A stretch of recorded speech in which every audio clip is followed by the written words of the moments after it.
Good morning. I'm Cheryl Casoni. I'm in for Maria Bartiromo. It is Friday. It's April 3rd. It's 8 a.m. on the East Coast. To the top story of the morning, Pam Bondi is out as Attorney General after 1 year leading the Justice Department. Deputy AG Todd Blanche will serve as acting AG until her replacement is named. President Trump confirming the ouster on Truth Social, saying this, quote, "We love Pam and she will be transitioning to a much needed and important new job in the private sector, to be announced at a date in the near future." Bondi posting this on X, saying in part leading President Trump's historic and highly successful efforts to make America safer and more secure has been the honor of a lifetime and easily the most consequential first year of the Department of Justice in American history. Blanche also responding, quote, "Pam Bondi led this department with strength and conviction, and I'm grateful for her leadership and her friendship." Meanwhile, there's a much different response on Capitol Hill regarding how the last few months of Bondi's term was going. Watch this. I move that the committee issue a subpoena to the Honorable Pamela Jo Bondi to appear before the committee for a deposition regarding the department's handling of the investigation into Jeffrey Epstein. Within 40 minutes, Wexner's name was added back. Within 40 minutes of me catching you red-handed. Nobody on our side is defending Pam Bondi, I can assure you. Fox News can now report the president may be considering EPA Director Lee Zeldon as Bondi's permanent replacement. Erica, one of the things that we're already seeing this morning is not just the why was Pam Bondi ousted at the Department of Justice, but more importantly, who would be next. What do you make of this conversation about Lee Zeldon being fronted as the next AG? Well, Lee Zeldon is very well respected, as you know, former congressman, also ran, again, in New York, had a lot of support from around the country, including from the president. And now as leading the EPA, he's made tremendous strides. It doesn't get talked about a lot, actually, in an organization that has been such a barrier to getting things accomplished in this country. So he is really incredible choice if that is who it is, but it's really anyone's game and the president's choice, obviously. All right, I want to bring in Washington Examiner chief political correspondent and Fox News contributor Byron York. Byron, good morning. Thank you so much for being here. First, your reaction. Good morning. Good morning. A lot to talk about. Your reaction first to the latest news out of Washington and Pam Bondi out as Attorney General. You know, it was not a huge surprise. President Trump had an extremely quiet first year as far as staff is concerned. Nobody left.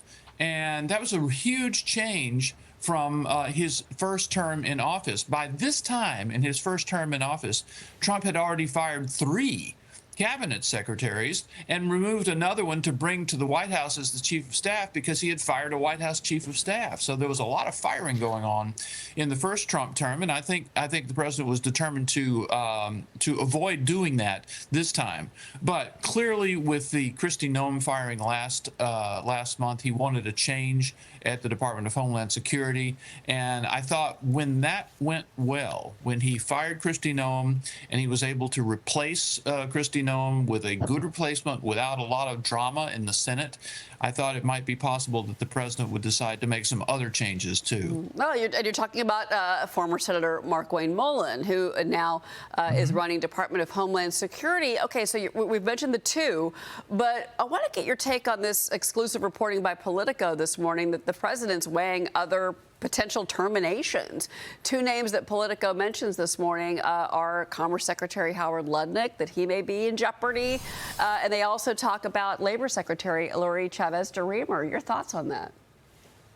Well, you know, the Politico article does say that speculating about Lutnick's demise is kind of a parlor game in Washington. It's been going on from the very beginning, and he's still here. And maybe one of the reasons that some in the administration might be thinking about getting rid of him is that they would then be able to say they're making changes to make the economy better. I think it's a little doubtful about what's going on as far as Lutnik is concerned. The Secretary of Labor is a different story. The only Democrat in the president's cabinet. You might see a change there.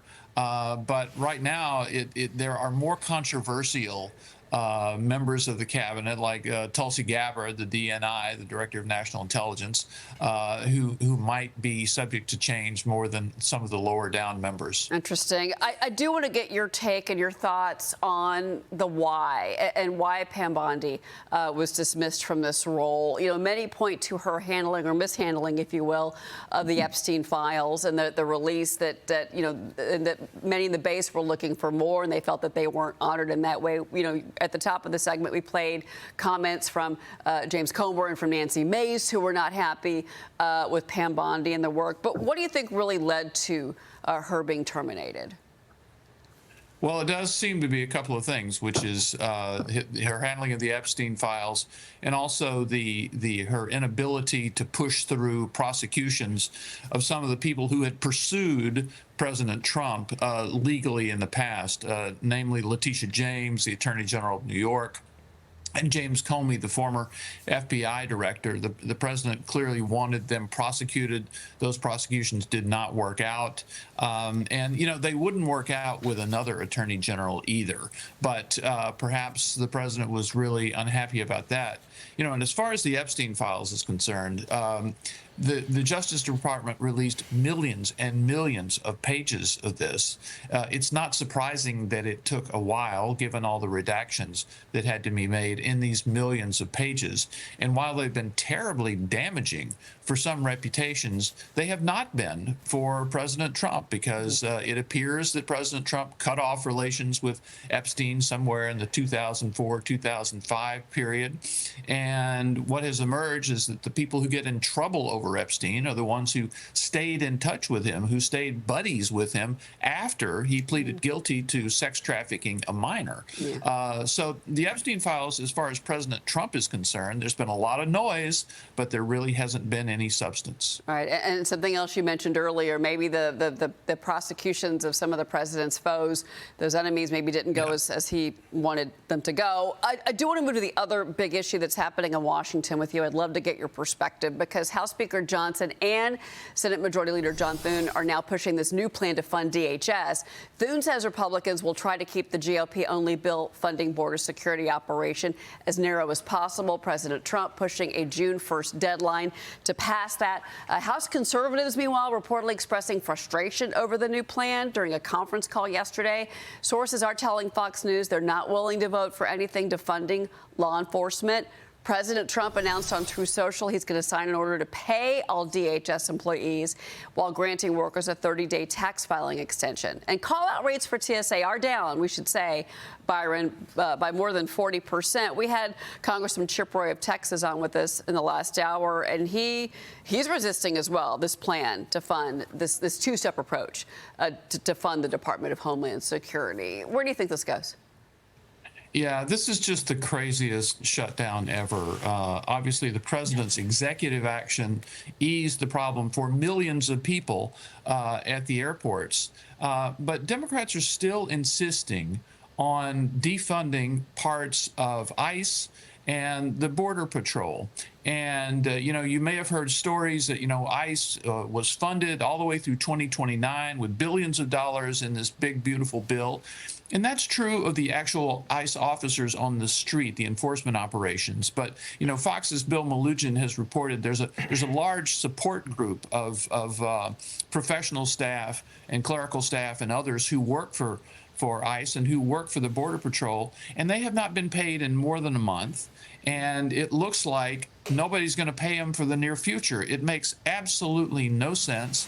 And Democrats are insisting on being able to say that they defunded part of the president's immigration enforcement operation. And that deadlock appears to be permanent now. And so what Republicans have decided to do is that, wait, maybe we'll fund everything the Democrats will agree to fund, and then we'll fund using reconciliation at a later date what they refuse to fund.